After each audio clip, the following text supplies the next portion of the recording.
ताल्लुक एक देहात से है। हमारे देहातों में मेले ठेले का माहौल होता है। कुत्तों की लड़ाई आई, 50,000 वहां दिया। क्रिकेट मैच आया, 1 लाख का इनाम वहां दिया। जहां नफ्स को हज मिला, हमने दौलत का मुंह वहां खोला। और जहां दौलत लुटाने से अल्लाह राजी होते हैं, उसकी रहमतें बरसती हैं, वहां गफलत की पट्टी। वो क्या किसी शायर ने कहा था कि देखा है मैंने शहर में कूड़े के ढेर पर 2 बच्चे लड़ रहे थे फकत एक बेर पर। फसलों को काटते कुछ टूटी चूड़ियां, कुछ बिक गई हैं दोस्तों गंदम के सेर पर। गंदम अमीर शहर की होती रही खराब, बेटी मगर गरीब की फाकों से मर गई। मोहसिन नकवी कहता है, मोहसिन ये गरीब लोग भी तिनकों का ढेर हुआ करते हैं, कभी पानी में बह गए तो कभी मलबे में दब गए। और भाई हमें ये दुखी लोग नजर क्यों ना आए?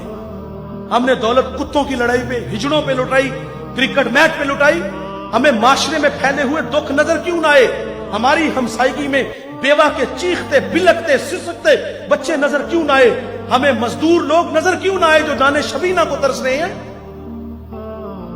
हमारे गुजरावाला दुल्ला चौक पे एक बूढ़ा दिन दिहाड़े आटे का थैला उठाता और दौड़ लगाता, नहीं था। 2 कदम चला के लोगों ने पकड़ा और खूब जद्दोकोब की। सवाल किया वो बूढ़े जुर्रत क्यों की?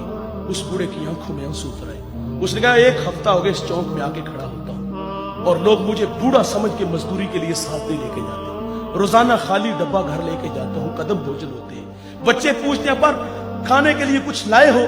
तो मैं क्या उनको जवाब दूं? आज पक्का वादा करके आया था कि कहीं से मजदूरी मिलेगी तो आटा लाऊंगा। कहा आज भी छोड़ के चले गए।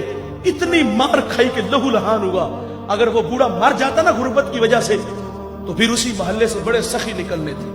किसी ने कहना कफन मेरी तरफ से, और जब जिंदा था पैबंद लगे कपड़े तेरे सामने पहन के गुजरता था। तेरी दौलत का कद इतना ऊंचा था कि तुझे वो नजर ना आया। आज मर गया तो चिट्टा लिबास ले आया। फिर मोहल्ले से और भी सखी निकलते हैं, कुल 10वां चलीसने की रोटी हमारी तरफ से।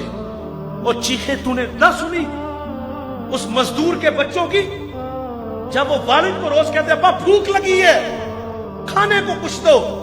उस वक्त कहां गए ये सखी? उस वक्त कहां गए ये मालदार? जब वो बिलकते थे आज मर गए तो कुल 10वें चलीसने की रोटी ले आए। जिंदों की कदर करना जानिए मेरे भाई, जिंदों को इज्जत देना जानिए। मुझे वो कमालिया की बेटी नहीं भूलती जिसका बूढ़ा बाप अपनी बेटी को तालीम की दौलत से आरास्ता करता है।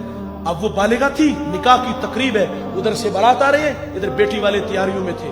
हमसायगी में से किसी ने शरारत की, जिसके घर में आ रहे हो वो अपनी बेटी को चंद जोड़ों के सिवा कुछ भी नहीं दे सकता। बारात वहीं से वापस चली गई। बताइए साहिब उस बेटी के दिल पे जो कुचोके और जख्म लगे थे, उसका मदावा किसने करना था? चांदी उतर आई बेटियों के बालों में। मुफलिस को फिर उम्मीद है कि बारात आएगी।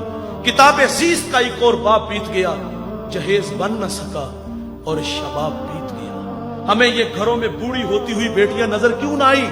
और आपने तो फख्र से कहा कि मैंने अपनी बेटी को जहेज 50 लाख का दिया। हमारे देहातों में रस्म वखाला होता है, उसमें एक औरत को कहा जाता है कि पूरे मोहल्ले में लोगों को क्या हो कि हमारी बच्ची का जहेज देखो। उस जहेज को देखने के लिए मजदूर की बेटियां भी आई, बेवा की बेटियां भी आई। जब रात वापस आती है ना, वालिद आता है, तो वो मासूम बच्चियां होती हैं, अपने वालिद को सुनाती है कहानी कि अब्बा उसने अपनी बेटी को जो पहले दिन कपड़े पहनाने हैं उसका ऊपर रेट लिखा हुआ था, 2.5 लाख का सूट था।